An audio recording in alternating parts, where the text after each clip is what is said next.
Ever since I was a child, I have been obsessed with the animatronics from Chuck E. Cheese. In fact, I made it my lifelong goal to own some of these robots myself. But for the past few decades, the corporate heads at Chuck E. Cheese have made it their mission to prevent any of their precious intellectual property from getting into the hands of the general public.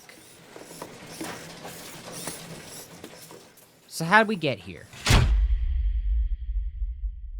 Let's rewind to a much simpler time, the 1970s. Disco was king, video games were the newest fad, and more importantly, a new restaurant chain had just opened called Pizza Time Theater. Now, they had everything a person could want. They had arcade games, mediocre pizza, and most importantly, they had live entertainment in the form of animatronic characters. Over at the Pizza Time Theater, you had their mascot Charles Entertainment Cheese leading the Pizza Time players. Now, this ever-rotating cast of characters included familiar faces such as Mr. Munch, Jasper T. Jowls, Helen Henny, and who could forget Pasquale Pie Plate? I'm here to make it a pizza! These simple but effective animatronic figures were created by Fantasy Forest Manufacturing and were located all across the walls of the pizzeria, performing for the hungry children beneath them as their parents drank away their sorrows. The chain was an instant success, with people of all ages flocking to these video arcades, and whenever there's a good idea, there are always people waiting to cash in on the newest trend.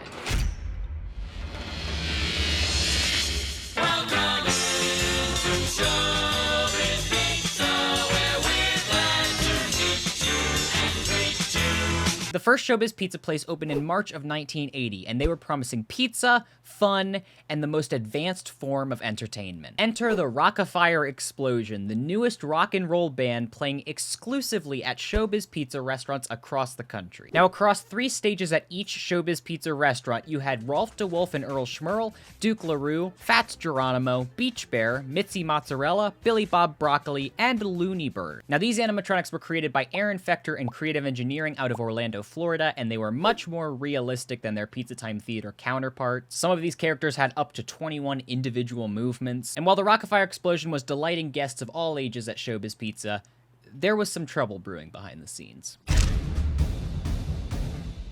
Throughout the 80s, Pizza Time Theater and Showbiz Pizza Place were in a contentious legal battle over a supposed breach of contract because one of the original founders of Pizza Time Theater eventually left in order to start Showbiz. Now, this lawsuit went on for many years, and it was eventually settled out of court, with Showbiz Pizza agreeing to pay Pizza Time an estimated $50 million over 14 years. But despite the settlement, both restaurants were hemorrhaging money at this point. The great video game crash of 1983 caused less and less people to come to these video arcades because the once novelty video games you could play there could now be played at home thanks to cheap Chinese knockoffs. And by 1984, Pizza Time Theater had officially declared bankruptcy, meaning Showbiz Pizza came out on top.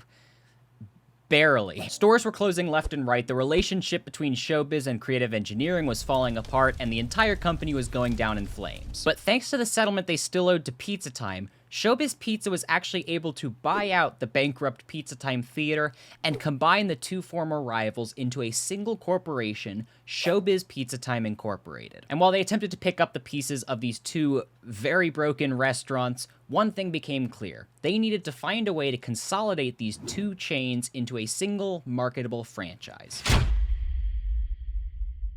By 1990, Showbiz Pizza Place had officially severed ties with Creative Engineering, the creators and owners of the Rock-Afire Explosion IP, and embarked on a process formerly known as Concept Unification. This process had the sole purpose of turning all Pizza Time theaters and Showbiz Pizza Places into a single restaurant concept called Chuck E. Cheese's Pizza. Now, besides the name change and the corporate restructuring, the biggest change during Concept Unification had to do with the animatronics. After their falling out with Creative Engineering, Showbiz had lost all rights to the Rock-Afire Explosion and were very keen on replacing them as soon as possible. So you might be asking, what animatronics did they build to replace the Rock-Afire Explosion?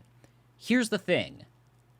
They didn't. During Concept Unification, the once beloved Rock-Afire Explosion were stripped of all their costumes and cosmetics down to the bare mechanisms and were then retrofitted into everyone's favorite Chuck E. Cheese characters. The entire instructional tape for this process is oddly terrifying. They have this weirdly depressing music playing over the footage of dismantling the characters. Meanwhile, a disembodied voice tells you to destroy all of these props as they will not be used again. I'll link to the entire tape below because it is an absolutely insane watch. So every single Rock-Afire Explosion character was replaced with a simple switch of cosmetics. Duke LaRue became Pasquale Pie Plate, Mitzi Mozzarella became Helen Henny, Fats Geronimo became Mr. Munch, Beach Bear became Jasper T. Jowls, and Rolf de Wolf became the Big Cheese himself. Now this is where Chuck E. Cheese began to get a little protective over their precious intellectual property.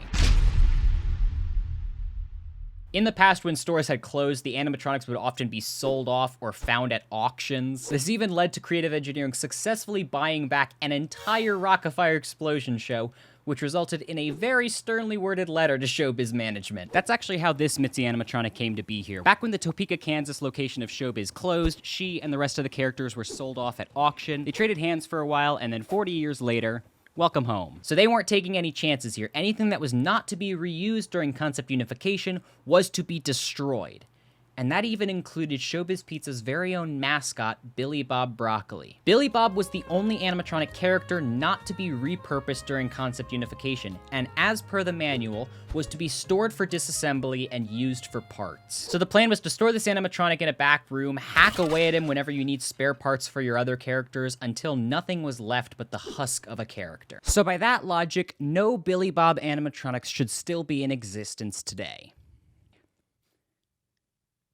I should probably explain myself. At the time of concept unification, Creative Engineering still had dozens of unused Rock-Afire shows piled up in their warehouse just waiting to be put in a store. And since Creative Engineering still owned all the rights to the Rock-Afire Explosion, they were well within their rights to sell these shows to other restaurant chains and private collectors. This particular bot was sent to a Showbiz Pizza offshoot restaurant concept called Looney Birds, where he stayed and performed until he and the rest of the animatronic characters were sold off when the store shuttered in 2005. And at the Showbiz Pizza restaurants, on the other hand, who said you had to provide any proof that you dismantled Billy Bob? The main goal was to keep using him for parts until he didn't exist anymore. So of course there are countless stories of Showbiz Pizza employees walking off with Billy Bob as soon as he was uninstalled in the 90s. I mean, if the robot isn't there, you just tell Showbiz, hey, we used up all his parts. Now I know what you're thinking. Sully, did you really spend thousands of dollars just to buy an animatronic to prove a point in a video that nobody's gonna watch?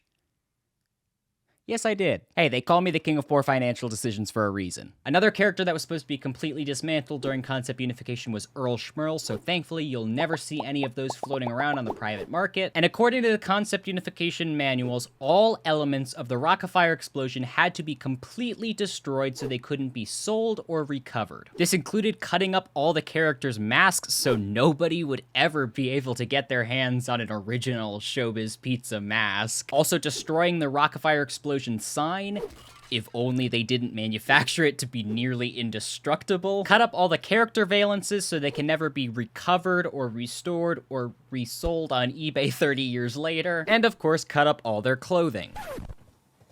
What else is there to say? So with all Rock-Afire Explosion items successfully purged from the earth, all that was left was Chuck E. Cheese and Munch's Make-Believe Band. But not for long. In late 2019, the internet collectively mourned the news that all animatronics would be phased out of Chuck E. Cheese restaurants over the coming years. By this point, the animatronics were barely taken care of in any of the restaurants, leading most shows to devolve into a state of disrepair. And to be completely honest, the decision made sense. Nobody was going out to the restaurants anymore to see the animatronics, the novelty had worn off, so it was just a logical cost-cutting measure to get rid of them. So while nostalgia lovers were sad to see a staple of their childhood go, animatronic collectors, on the other hand, were ready to play ball. 500 stores, thousands of animatronics, and they all have to go. Collectors were constantly staking outside their local Chuck E. Cheese's, waiting for the moment to strike where they could save their beloved pizza rat. At this point, characters and cosmetics were just getting thrown in the dumpster out back, so naturally, collectors went dumpster diving. Masks, costumes, full animatronics. You want them? All you gotta do is get a little bit dirty. Now, Chuck E. Cheese corporate saw this and realized they had a huge liability on their hands, and in no way were they ready to let their IP get into the hands of us commoners. All right, how about we just drive the animatronics out into the middle of a random landfill? Nobody will ever find them there. A photo immediately went viral, and employees of the landfill pawned it off for $6,000. All right, new plan. Let's just move the animatronics to other stores that have animatronics so they can use them for parts. Ah, yes, the old dismantle characters for parts and just pray that no one takes them home. Perfect, no notes. All right, new plan. Let's just spray paint the hell out of them. Nobody's gonna wanna buy a spray paint covered anime. They sold on Facebook Marketplace within 24 hours. Needless to say, corporate was pissed. Nobody would keep their grubby hands off these stupid animatronics, so there was only one thing left to do. Destroy everything. That's right, corporate just sent out a new memo. You needed to destroy every single element of the animatronic character. Take a sledgehammer to them, spray paint them, and then send all the parts back to corporate so they can properly dispose of them. They couldn't even count on their own employees to take the proper measures to keep these animatronics off the private market, so they took it into their own hands to ensure that no trace of these animatronics are ever recovered. And that really does seem to be the end of the road for these animatronics. After nearly 40 years of entertaining families and children alike, these animatronics will very soon be taking their final bow. Phase 2 remodels are well underway, meaning that there will be no more Chuck E. Cheese shows in existence. And it's honestly really sad. These amazing animatronics created by Creative Engineering and Fantasy Forest will slowly exit the public eye and will collectively be forgotten. They won't really have a legacy, and that seems to be the way Chuck E. Cheese wants it to be. There will be no more Mr. Munch tickling those ivories, Pasquale Pie Plate will drum no more, Helen Henny will fly away, and Jasper T. Jowls will be sent to the dogs. But I, for one, refuse to let these animatronics be erased from history. So if that's the way Chuck E. Cheese wants to play, all I have to say is, game on.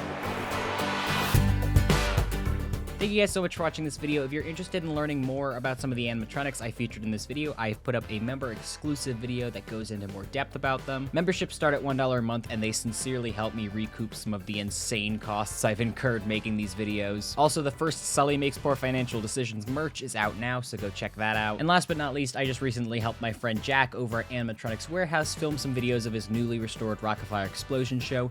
Go check those videos out and subscribe if you're interested in learning all things Rock-Afire. Thank you guys so much for the support and making these videos possible. It truly means the world to me. And until next time, be kind to one another, stay safe, and I'll see you in the next video. Peace.